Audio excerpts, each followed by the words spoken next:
नमस्कार मित्रांनो, आज आपण एक नवीन व्हिडिओ बघणार आहोत. मागच्या व्हिडिओमध्ये आपण स्कॅम आणि हॅकिंगमध्ये काय फरक आहे हे पाहिलं होतं. आज आपण सायबर क्राईम म्हणजे काय हे बघणार आहोत.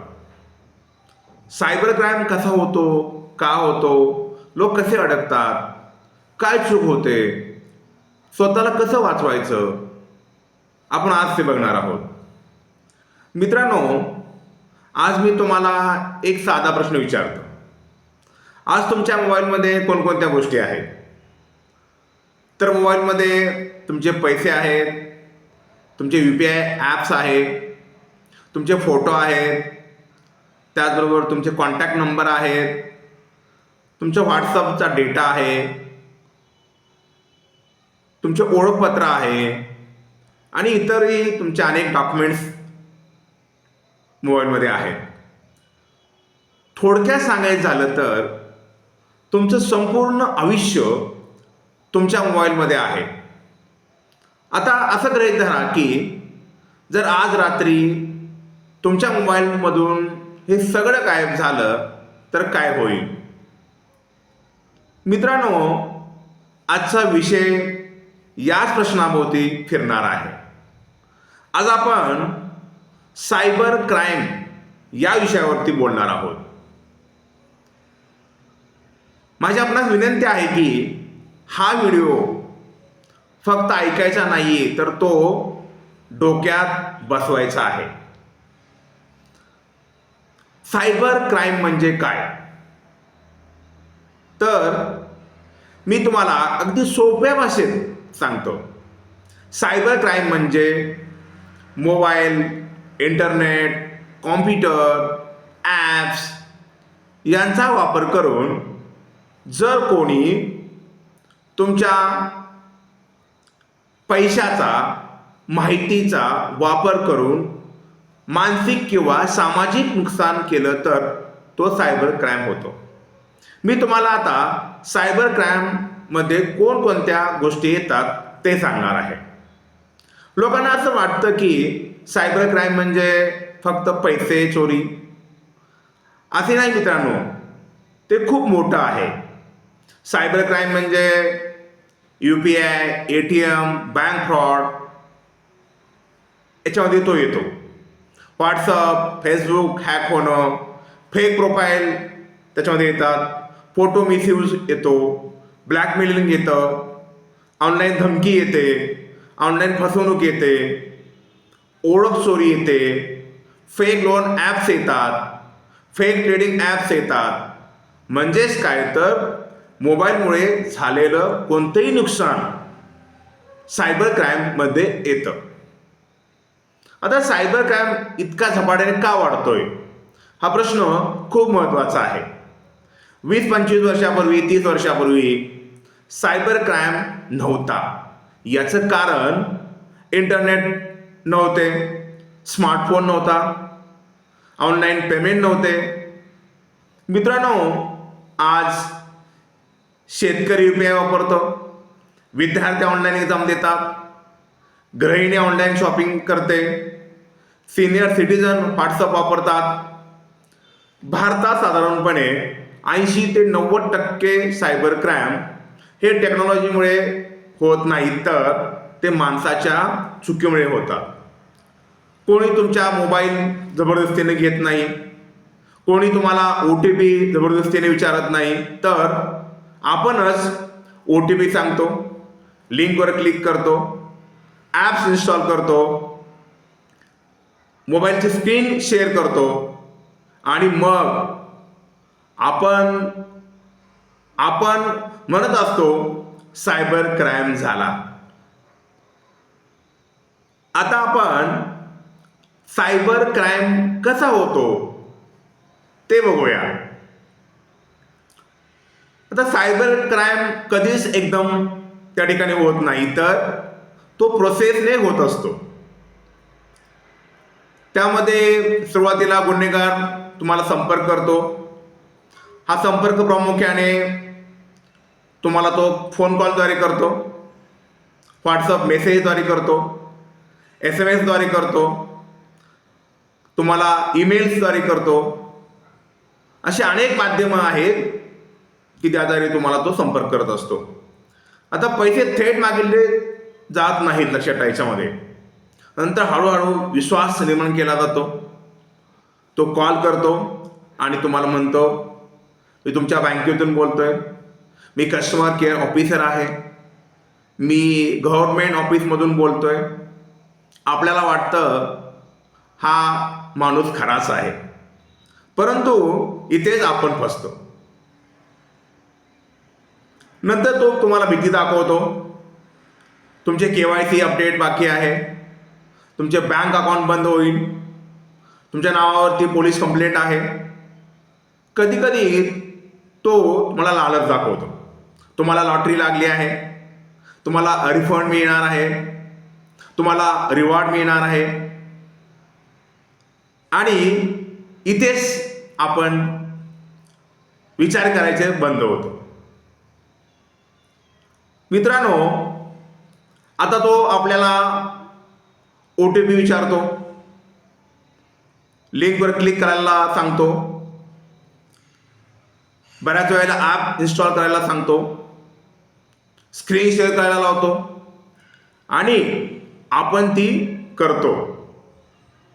इथे सायबर क्राईम होत असतो. शेवटी तुमचे नुकसान होते, तुमचे पैसे जातात, तुमचे अकाउंट लॉक होतं, बंद होतं, व्हॉट्सअप हॅक केलं जातं, तुमच्या फोटोजचा मिसयूज त्या ठिकाणी होत असतो. यालाच आपण सायबर क्राईम झाला असे म्हणतो. आता आपण फ्रॉड कसे होतात ते बघूया. UPI फ्रॉड यामध्ये काय होतं तर तुम्हाला कॉल येतो, तुम्हाला पैसे येणार आहेत, मग OTP सांगा. मित्रांनो, हे लक्षात ठेवा, UPI मध्ये पैसे येण्यासाठी OTP लागत नाही, तर पैसे पाठवण्यासाठी OTP लागतो. जर लोकांना हे समजलं तर 50% सायबर क्राईम इथेच कमी होतात. आता आपण QR कोड स्कॅन कसा होतो तो बघूया. यामध्ये QR कोड स्कॅन करा, पैसे येतील असे सांगितलं जातात. परंतु लक्षात ठेवा, QR कोड स्कॅन करणं म्हणजे पैसे देणं, पैसे देणं नाही. आता आपण पैसे देणं, पैसे येणं नाही. आता आपण पुढचा प्रकार बघूया, ATM, बँक फ्रॉड. यामध्ये पिन चोरी केली जाते, फेक कस्टमर केअर नंबरवरून कॉल येतो, फेक SMS येतात. मित्रांनो, एक छोटी चूक संपूर्ण अकाउंट मोकळं करते.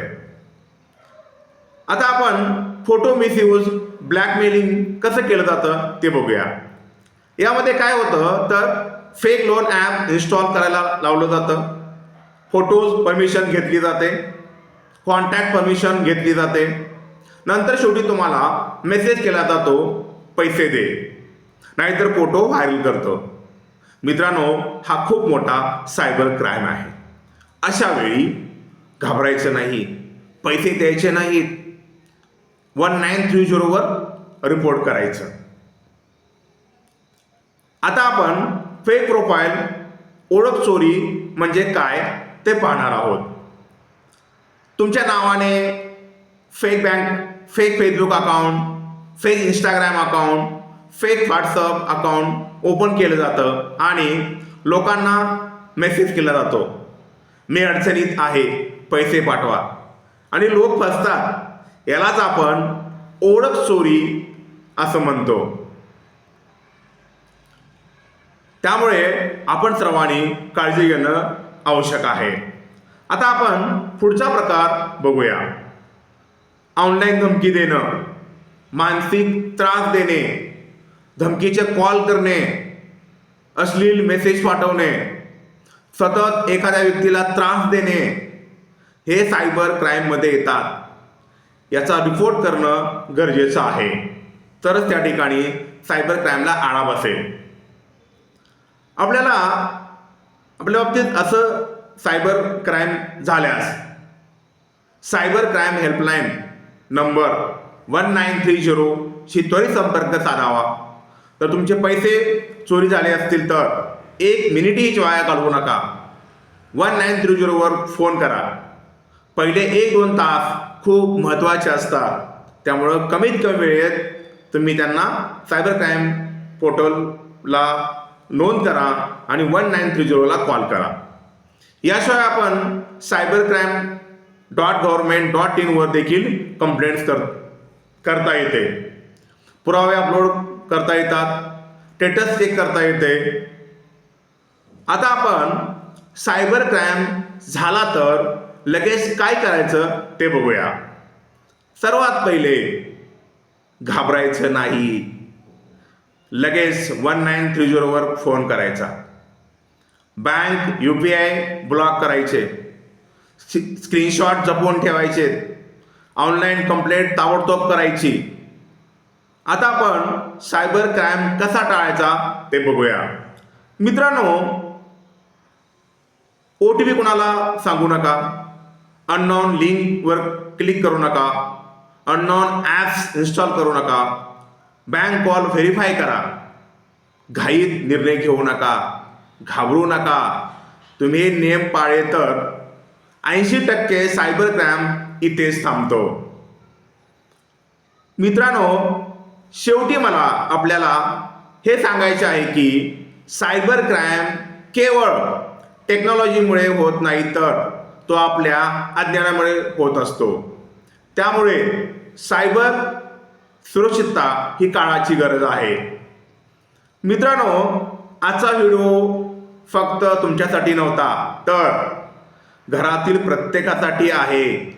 त्यामुळे हा व्हिडिओ तुमचे आई वडील, तुमचे मित्र, तुमचे शेजारी, विद्यार्थी सगळ्यांना पाठवा. माझे सगळे व्हिडिओ लाईक करा, शेअर करा आणि माझ्या चॅनलला सबस्क्राईब करा. आपण पुढच्या व्हिडिओमध्ये डिजिटल फुटप्रिंट म्हणजे काय हे पाहणार आहोत.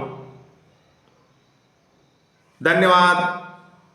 सावध राहा, सुरक्षित राहा. थँक्यू.